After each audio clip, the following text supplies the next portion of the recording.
But before we even meet our doctors, we really have to understand the chilling local lore surrounding this dilapidated building. When Dr. Raghav first arrives in the village and innocently asks for directions to the government hospital, a local elder doesn't just point the way, he delivers this incredibly grim warning. That's not a hospital, it's a mortuary. And he goes on to say that whoever goes there ends up worse than a corpse. Now, this isn't just spooky local superstition. As we're about to discover, it's a very literal description of what this hospital does to people. It completely sets the foundation of dread for everything that follows. So let's map out the inciting incident. It all begins late at night, starting with the impossible. Nurse Sudha hears the distinct sound of a woman crying from room 9. The catch? That room is always locked and supposedly empty. When Sudha goes to investigate, she's confronted by a woman in a black cloak. But when the cloak drops, there's no face, just a blurry, swirling mass of ash. The second Sudha screams in terror, the entity just vanishes into thin air. And how does Dr. Raghav, our man of science, react? He completely dismisses it. He rationalizes it as a wild animal, basically refusing to believe what his own nurse saw with her own 2 eyes. Now, what's really fascinating here is how the source material defines the exact physical moment the supernatural contagion actually infected our nurse. This isn't your standard ghost simply walking through a wall. As Sudha is walking back to her quarters, a sudden gust of wind carries this literal black ash directly into her open, screaming mouth. And the immediate physical reaction? Her pupils turn entirely pitch black for a few moments before snapping back to normal. It's essentially a biological invasion by a supernatural force. Part 1. A Fatal Obsession: Science versus the Supernatural. We really need to step back for a second and ask, why on earth are highly educated urban doctors out in this cursed jungle to begin with? It illustrates this tragic irony of pure scientific intentions colliding head-on with a demonic reality. On the left, we've got Dr. Raghav. He's the sole heir to a wealthy hospital empire, a gold medalist who spent 8 years studying medicine alongside his colleague, Dr. Srishti. He literally gave up a life of absolute luxury to serve isolated tribal communities. But then, look at what he's walking into. Kundagarth is an abandoned, decaying ruin where the locals actively reject modern medicine and are plagued by terrifying supernatural forces. Raghav is stubbornly trying to apply logic and medicine to a place that operates entirely on dark magic. Talk about ignoring the red flags, right? It's crucial to see just how many massive warnings Raghav and Srishti intentionally walked right past. Raghav wasn't just acting out of charity. He was actually being pulled by these hazy, reoccurring childhood dreams of this specific hospital, a place he had supposedly never even been to. Srishti practically begged him to reconsider, warning him that the locals wouldn't accept them. And of course, he utterly disregarded that village elder's frantic warning. They marched past every single alarm bell straight into a nightmare. Part 2. The Demonic Contagion, Patient 0. So, the very next morning, the doctors are presented with an impossible medical mystery that completely shatters their scientific worldview. 14-year-old Dinesh is brought in by his terrified parents, and his body is rapidly turning blue. He won't open his eyes, but as Raghav and Srishti examine him, they find zero evidence of trauma. No snake bites, no wounds, no signs of ingested toxins, nothing.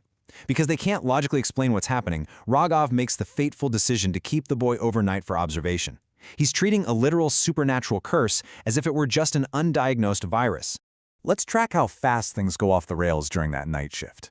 Late at night, Dinesh doesn't just casually wake up. He rises from the bed entirely stiff, moving exactly like a reanimated corpse. When Dr. Srishti tries to calm him down with her stethoscope, still treating him like a normal patient by the way, he violently shoves her across the room.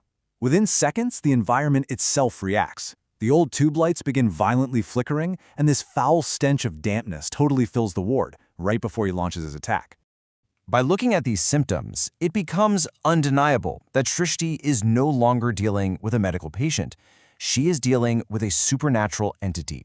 Those pitch-black pupils, that is the exact same visual marker we saw with Nurse Sudha the night before when the black ash entered her mouth. The entity strips away all human emotion, leaving this dead expression, and it visibly manipulates the physical environment around it, bringing that terrible stench of damp rot. The contagion is spreading. Which brings us to Part 3, A Brutal Slaughter, The Possessed Collide. Prepare yourselves, because this is the absolute bloodiest and most shocking moment of our narrative. I want you to focus on the sheer brutality here, showing how the black ash completely stripped away Sudha's humanity. When Dinesh attacks Srishti, Sudha suddenly storms into the ward, but she isn't there to save her colleague. First, she grabs Dinesh and brutally smashes his head into the wall. Then, she drops to all fours, moving exactly like a wild feral beast. It turns genuinely sickening when she actually begins lapping up the blood from the boy's wound. Finally, as if possessed by unimaginable strength, she violently twists and tears the boy's arm straight from his shoulder socket. It's a terrifying display of two possessed entities colliding, and Srishti actually passes out just watching it. Part 4. The Deadly Cover-Up. Survival over Truth. After Srishti regains consciousness from witnessing that slaughter, the doctors face a terrifying new reality that honestly has nothing to do with ghosts. They are suddenly fighting the very real threat of a village mob. As Srishti chillingly points out, they're outsiders in a tight-knit tribal community that already distrusts them. If they find out their child died at the hands of our nurse, we won't leave this village alive. It totally flips the script. It won't matter that supernatural forces were involved. The villagers will butcher the doctors in retaliation. They are completely trapped. It is fascinating and a little scary to see how quickly these highly ethical, noble doctors resort to deception just to survive the night. Look at the calculated measures they take. First, they hide the evidence by sealing Dinesh's mangled body tightly inside a heavy box. Next, they weaponize their medical authority, telling the village chief that the boy died of a highly contagious deadly infection.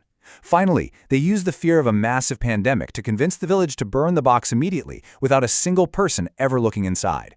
They literally use science as a shield to hide a supernatural murder. 0. That is exactly how many villagers dared to open that box. They completely believe the doctor's fabricated story of a deadly pandemic. The lie works perfectly. The village chief agrees that no one should touch the body to prevent an outbreak, and the evidence of the demonic slaughter is reduced to ashes. The doctor's lies are spared from the mob for sure, but their innocence? That is entirely gone. And finally, Part 5, Unanswered Nightmares, the Hanging Threads of Kundagar. Okay, so the doctors managed to survive the villagers, but take a look at the massive mess left behind. They are now trapped in a web of unresolved mysteries. Nurse Sudha didn't just stay in the hospital. She vanished completely into the surrounding jungle after the murder. The true ancient nature of the demonic force itself is entirely unexplained.